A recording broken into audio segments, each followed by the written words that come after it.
창세기 5장은 이제 아담의 계보, 족보에 관한 이야기가 됩니다. 족보는 이제 우리가 어디서부터 왔느냐라는 것인데, 이제 뭐 우리는 아비로부터 왔죠.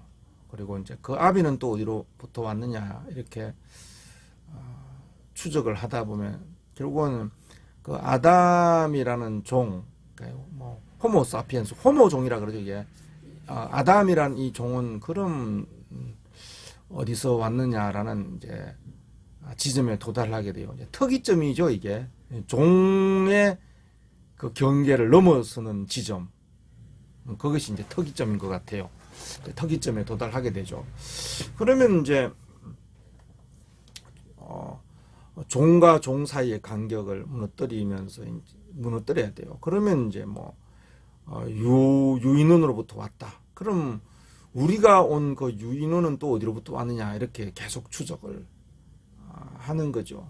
그러면 이제 뭐 생명은 생물은 무생물로부터 왔다. 그럼 무생물은 또 어디로부터 왔느냐? 이렇게 되면 이제 뭐 어떤 소립자 아니면 원자, 그건 어디로부터 왔느냐? 이제 기원을 이렇게 계속 역추정하는 것입니다. 그러면 이제 태초, 시작이죠. 시작, 뭐 만물의 시작인 우리가 알 수 없는 어떤 미지가 미지를 추정할 수밖에 없어요. 뭐 에너지 상태라든지 아니면 뭐 빅뱅이라든지 여러 가지 이야기를 하게 됩니다.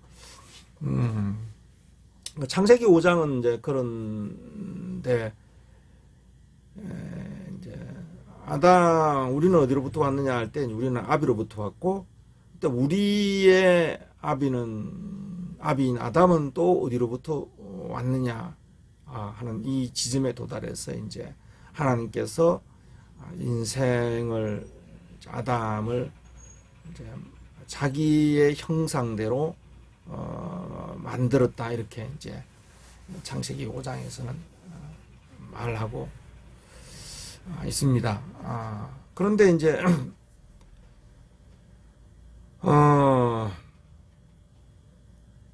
창세기 5장을 우리가 가만히 읽어보면은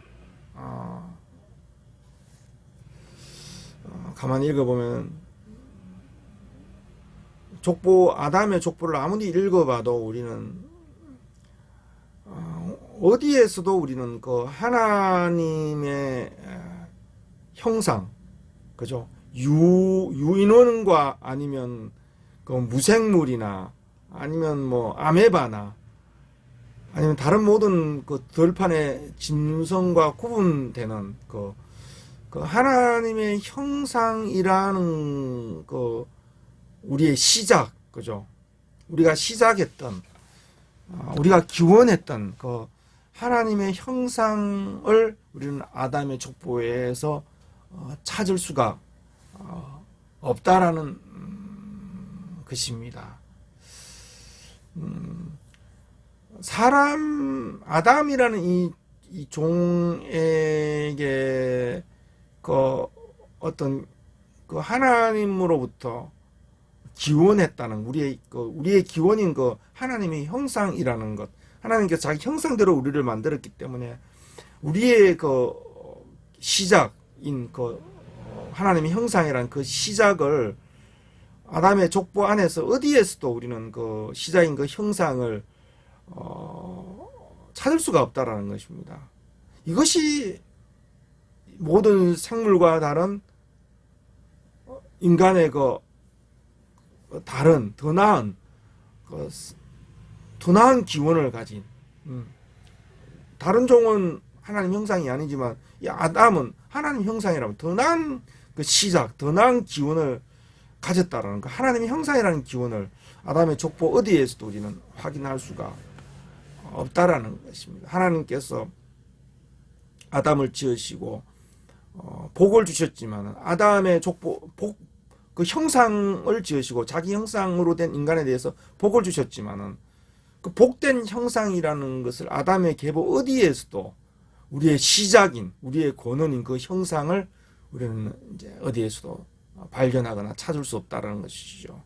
라멕은 창세기 5장 족보에 심지어 이렇게 말합니다. 하나님께서 복을 주셨는데 라멕은 말하기를 하나님께서 저주하심으로, 땅을 저주하심으로 수고로이 일한단 말이죠. 안식함이 없이 수고로이 일한단 말이죠. 하나님께서 주신 그 복된 그 형상의 흔적을 아담의 계보에서 찾을 수가 없다라는 것입니다. 그리고 전도서 3장에 이런 말씀을 하셨어요. 아담의 계보에서 확인하게 되는 것은 무엇이냐 하면은 이렇게 되어 있습니다. 전도자가 말하기를 내가 심중에 이르기를 인생에 일어나는 일이나 또 사람에게 일어나는 일이나 짐승에게 일어나는 일이 다름이 없는 줄 깨달았단 말이죠. 그리고 하나님께서 이것을 깨닫게 하셨다라는 것입니다. 아담의 족보에서 우리가 깨닫게 되는 건 뭐냐면 사람이나 짐승이나 일반이라는 것이죠. 하나님께서 저희를 짐승보다 다름이 없는 줄 깨닫게 하려 하심이라 그랬어요. 동일하게 저주 아래에서 일생에 묶여서 허덕이고 흙으로 말미암아 흙으로 돌아간단 말이죠. 인생에게 임하는 일이나 짐승에게 임하는 일이 일반이라면 다른 것이 없단 말이죠. 동일한 호흡이 있어 이에 죽음과 같이 저도 죽으니 사람이 짐승보다 뛰어남이 없음이 모든 것이 헛되다. 이 족보는 다 낳고 죽고 다 죽음으로 헛되이 다 흙으로 말미암아 흙으로 돌아가니 한 곳으로 동일한 흙으로 돌아간단 말이죠. 더 나은 것이 없단 말이죠.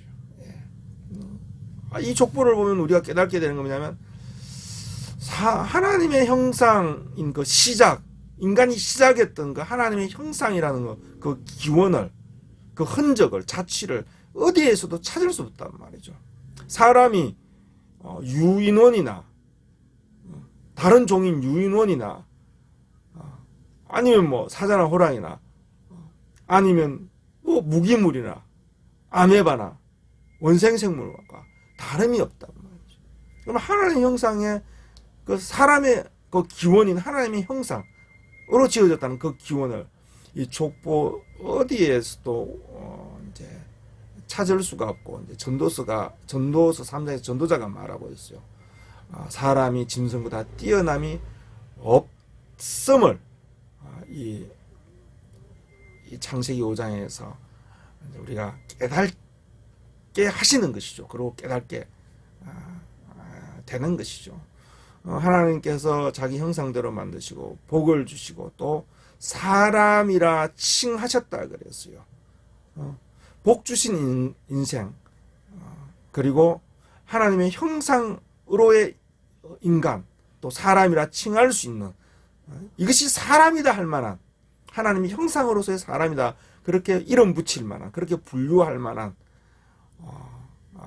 그 흔적을 아담의 계보에서 찾을 수 없는 것이죠. 마치 우리가 생명과학이나 생명공학이 우리는 어디서부터 왔느냐? 아비로부터 왔다. 그럼 우리의 아비는 또 어디로부터 왔느냐?